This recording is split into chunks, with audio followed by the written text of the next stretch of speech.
What is up, everyone? It's Demolition Derby for Life.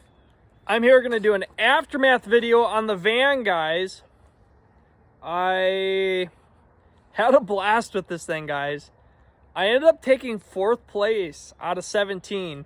I was dumb. I should have never hit with the front end. I got a little rambunctious and I basically hit with the front end once and I was done.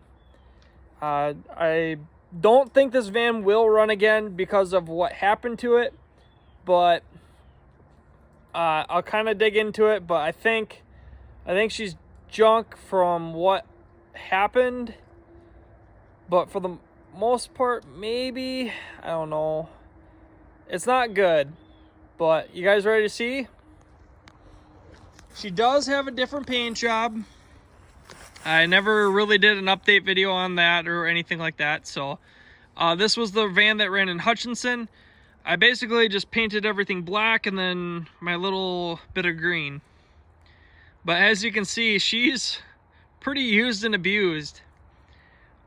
But like I said, I took 4th place with it. I was pretty stoked on how well this thing held up, and it still has quite a bit of life. The only thing that sucks is that I hit with the front, and I should have never done that, but you live and you learn. But out of 17 vans, that's pretty good, guys, especially for how stock this thing is. So we'll start up front here.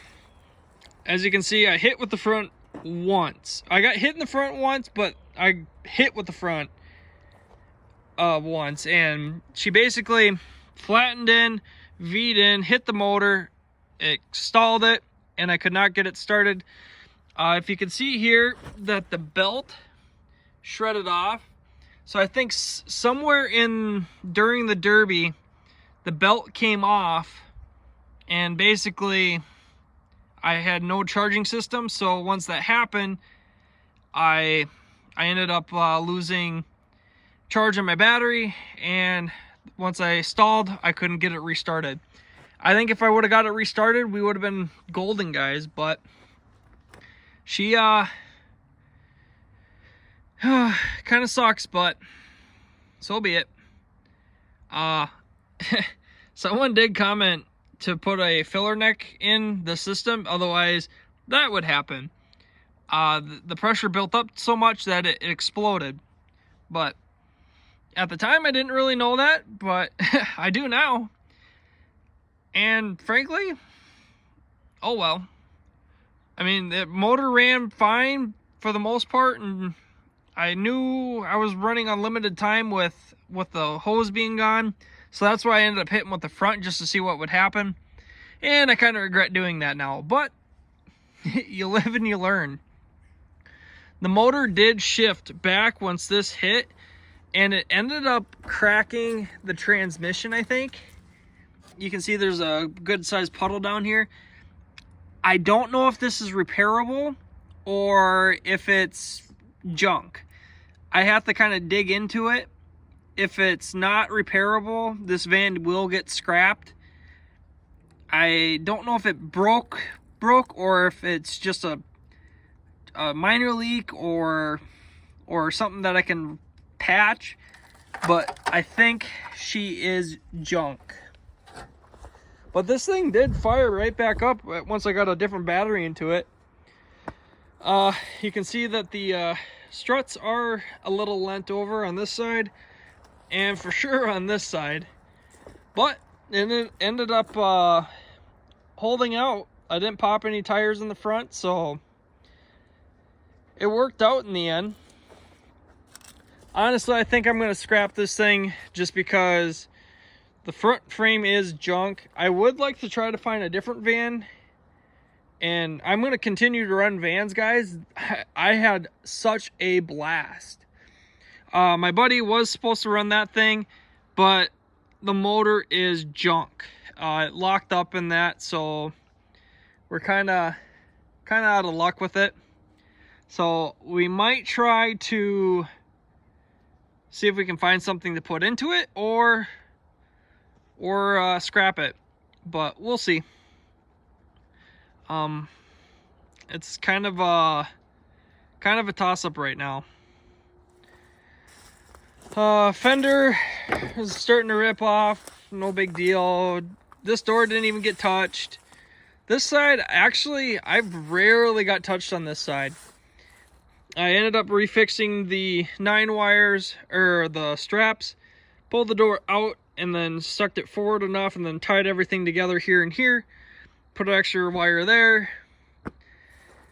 Back end is coming in really nicely, actually. A little bit of sheet metal on this side coming out, but so be it. But she's curling up just fine. All the sheet metal kind of curled. It's curling up. All the sheet metal went in. Door's sucking straight in. It's honestly working out really, really well. It is starting to blow out this way, as you can see, but for the most part, it's kind of whatever. Definitely worth running again, but like I said, if I can't get the transmission fixed, she won't run. As you can see, everything's curling up nice and easy. Everything's sucking in. I mean, that's typically what a van does, but it is working out very well. It was a very muddy track, as you can see. A little bit of scrapes, dings. This side, honestly, I got maybe hit once or twice. I guess I did take a door shot, but honestly, I didn't even notice. Added some extra padding behind my seat. I've been fighting some back issues this year, so I watched a video just recently of Demolition Missions, and that's where I got this idea from. I never really thought about putting a cushion behind the seat, but it is true. It does help a lot. You can see inside the floors are fairly decent yet.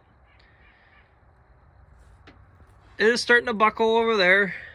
The gas tank seems to be a little loose now, but oh well. I do plan on running or saving a lot of the stuff out of here: gas tank, fuel line, battery box, all that stuff. Cut all these bars out of all these window bars out. Save the back seat bar, side bar here. Just cut it all out. But there you go, guys. There is the aftermath of the Town & Country van. This one, I believe, was a 2008. And I'm pretty happy with how this thing did. I mean, I did drive smart. I did play it safe for a long time. And I decided to maybe try for Mad Dog, but that kind of backfired on myself. So you live and you learn. I had a very good year this year, I think. So I might do a video on what cars I ran this year and how they did and what I would do different or stuff like that. I might do a video like that, but we'll see.